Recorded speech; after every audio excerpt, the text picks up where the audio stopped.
The beginning of this story seems tragically familiar, but what happened in the end was nothing short of astonishing. I think anybody in that situation, you gotta be scared out of your mind. The gangs are recruiting younger and younger these days. My mom doesn't like me going outside because she fears for my life. 13-year-olds on the street at 1 o'clock in the morning engaged in a gun battle. Kids in my community plan their funerals and not their futures. I want you to meet an amazing man, Father Gregory Boyle. It's a single act of courage, or risking his life. Rival gangs creating anarchy. We are in a war right now. For him, I've probably been dead by now. These are animals. They are human beings. Go back to your country. They will kill anybody who gets in their way. I've seen kids turn their lives around. This is a dangerous precedent. I had this kid named Youngster. Violence intimidates. This is a hatred that's really quite personal and deep. This guy's full of it. I don't want to listen to him. His willingness even to walk into the line of fire to stop a gunfight. Why would you risk your life for these kids? I don't think, that I'll live to see 23.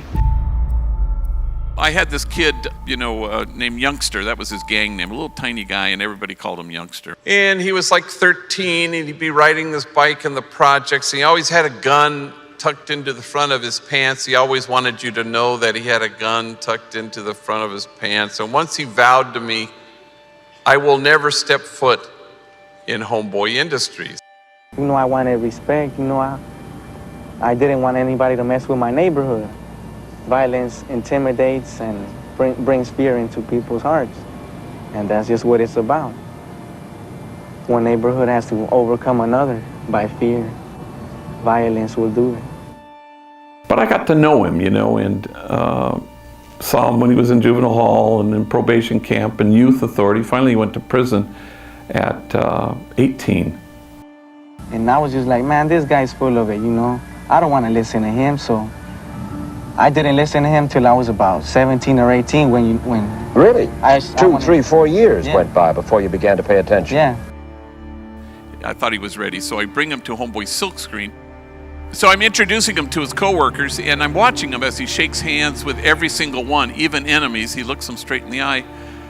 And I think, wow, this is great. Until he gets to the last guy, a guy who seems to be wanting to avoid this encounter altogether, a kid everybody called Puppet. And when Puppet and Youngster are in each other's vicinity, they mumble something. They stare at their shoes. They don't shake hands. I was a little skeptical about, communicating with them because of our history with the gang rivals. Puppet, how many of your friends from Clarence Street Locos have been shot since you've been in the gang? Since I've been in it, 4 of them. 4 killed? Yeah. Who? Why? When your time comes, your time comes. You can't say how long you're gonna live. Well, I know they're enemies because I know what gangs they're from, but he just finished shaking hands with other enemies. I discovered later that this is a hatred that's really quite personal and deep, beyond which neither of them think they can really get past. So I sensed that much at the moment, and I said, look, if you guys can't hang working together, let me know. I got a bunch of people who want this job. Calladitos, they don't say a word. People always ask me about enemies working together, and it certainly is dicey, at least initially. And they always do the same thing. They think for a long ass time, and then they say, okay, I'll work with them, but I'm not going to talk to him. He's a kid who I think has recently discovered who he is and is proud of it. And what's his future? He's working at the moment, and he shows up every day and likes his paycheck and makes him feel good. And I hope that, he'll move on, get an apartment and get on with his life. For him, I've probably been dead by now. Without Father Greg, you'd be dead, you believe? A lot of us would have been dead without him. Really? Why? What does he do? He's trying to tell us that there's another person inside of us, that we're not all just gangbangers. That we could become, citizens, regular citizens. Would you like that? I'll be all right. That would be all right? Yeah. Well, about 6 months later, Puppet goes to this store some distance from his home, one of those little corner stores. He buys something. And on the way home, he decides to take a shortcut, so he dodges into an alley And because he's taken this detour suddenly, unexpectedly, he's surrounded by 10 members of a rival gang, 10 against 1, and they beat him badly. Somebody finds his body and takes him to White Memorial Hospital, where he's declared effectively brain dead. I've seen a lot of horrible things in my life, but nothing to compare to the sight of this young man with his head swollen many times its size. It was just really, truly horrifying. You could barely train your eyes on him. I was alone in my office, 8:30 at night, and the phone rings, and it's Youngster, Puppet's coworker from the Silkscreen, and he says, "Hey, that's messed up about what happened to Puppet." I said, "Yeah, it is." And then with a certain kind of eagerness even, he said, "Is there anything I could do? Can I give him my blood?" And we both fall silent under the weight of it, until finally he breaks the silence, choking back his tears, and he says with great deliberation, "He was not my enemy. He was my friend. We worked together."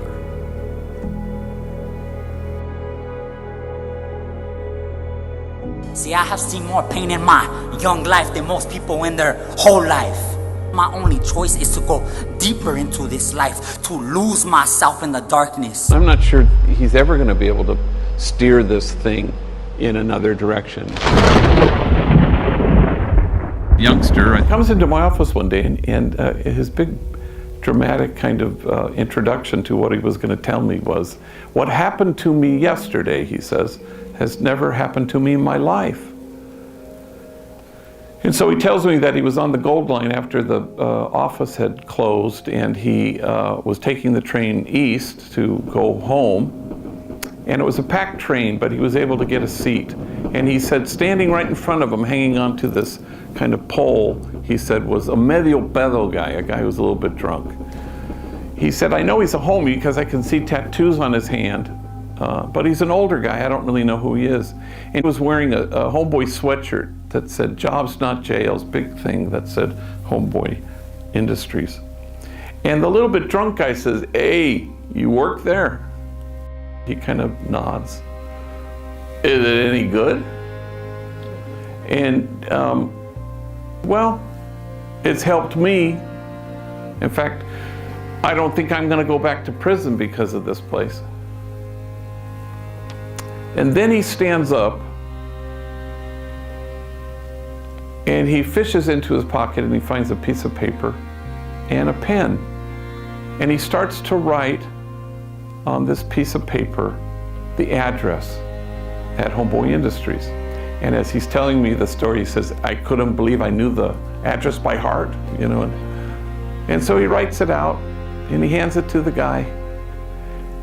And he says, "Come see us. We'll help you." And the guy studies the piece of paper and he says, "Thank you." And the train stops and the guy gets off.